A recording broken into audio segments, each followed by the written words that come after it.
Hello, and thank you for tuning in to True Audio Files in this episode of it. Today, I'm going to be talking about the Buckingham Nicks album, and for those of you who don't know and have been living under a rock, but my guess is that's none of you watching this, as you probably wouldn't be watching this if you didn't know.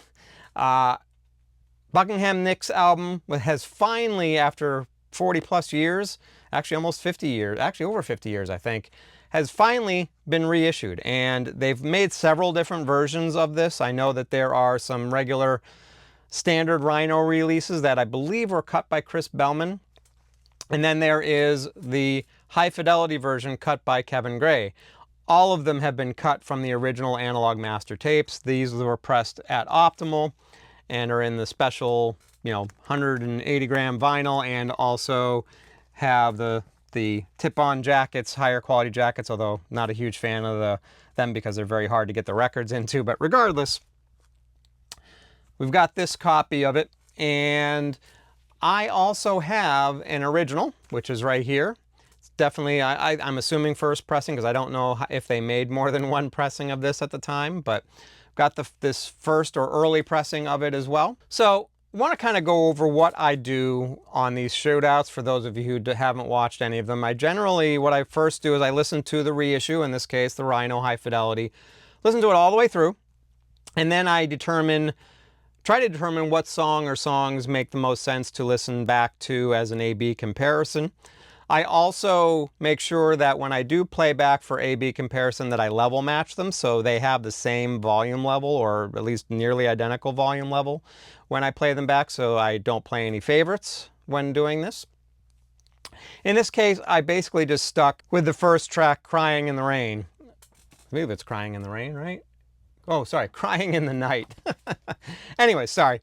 So I listened to Crying in the Night as the A-B comparison just because I can't say that any necessarily one song stuck out to me, I should say, as being something that would be obviously better sounding than the others, or would be the best example of an A-B comparison. They all kind of sounded like they'd all be very good for this purpose. So I did Crying in the Night.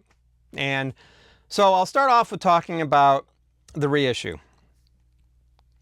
The reissue, when I put it in, definitely sounded really good. I would say that, it had a good, nice warmth to it, kind of your typical thing that you kind of get from the Kevin Gray Rhino High Fidelity cuts that he does, and just overall sounded really good.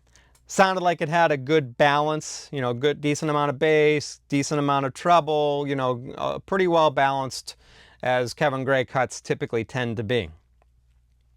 And obviously quiet pressing as usual. So then I put on the original. And I have to say that the original one sounds really, really good. It actually had a similar deep bass to it. It had nearly identical high-end frequencies. The sound stage was similar. I would say that maybe the Rhino High Fidelity was a little bit more forward and, but a similar depth to it. So maybe had a deeper sound stage. But there was very little difference in the sound stage between the two. I would say the only thing that really stuck out as being a difference between these versions was the Rhino seemed to have a little bit more of a kind of a mid bass. So where that really was noticeable was on the acoustic guitars and the bass guitar. They really seemed to have a warmth to them that the original didn't have. And I definitely like that, and it's a question of, whether that's something you prefer or not, but that was definitely the main thing that stuck out to me, besides maybe the pressing quality, because, the pressing quality on the Rhinos are really, really good.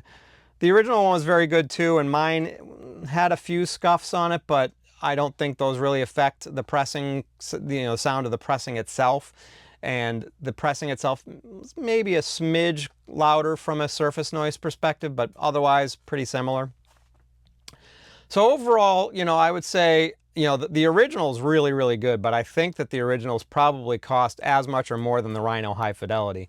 I would be very curious to see what the Chris Bellman one sounds like, but my experience has always been that if I were to make a comparison, and if I were to choose between the two mastering engineers, Chris Bellman or Kevin Gray, I tend to lean more favorable to the Kevin Grays, and that's not to take anything away from Chris Bellman, because he does spectacular work, and especially with like the Van Halen stuff, he did a really good job with. But overall, if I were to make a choice between the two, I would typically lean heavier more towards Kevin Gray, and that it's also an audiophile level pressing and things like that that made me decide to go with this Rhino High Fidelity version instead. So I would be very curious and see if any of you out there have listened to the Kevin Gray and the Chris Bellman, and then even compare them to the original record. So love to hear everybody's take on that and see if there's been anybody that's kind of done those three comparisons. I just didn't want to spend the extra money on the Chris Bellman because I like the album. Can't say that I love the album and had to have all the different variations that have come out for this, but you know, I'd really love to get your take on it, see what you think. But that's kind of my thought. I definitely think that the original sounds spectacular and it is really good. So, you know, if you have that one, not sure if it's worth the investment to get the new version unless you really want to get that extra warmth I was talking about.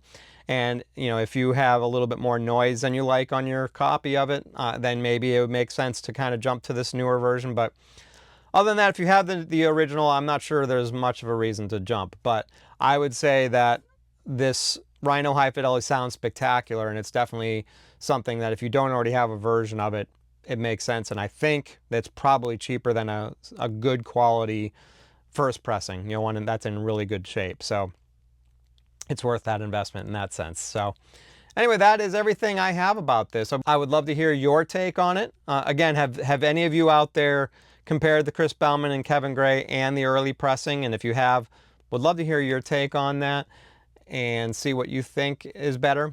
And, you know, make some comments below. Hit that like button if you liked what you saw. If you subscribe, thank you for subscribing. If you don't subscribe, please do so. I'd love to see new subscribers. And that's, you know, that's basically everything I've got. Make some comments below if you could. That's everything I have for this episode. I want you to have yourself a good rest of the day and a good rest of the week. Thanks a lot.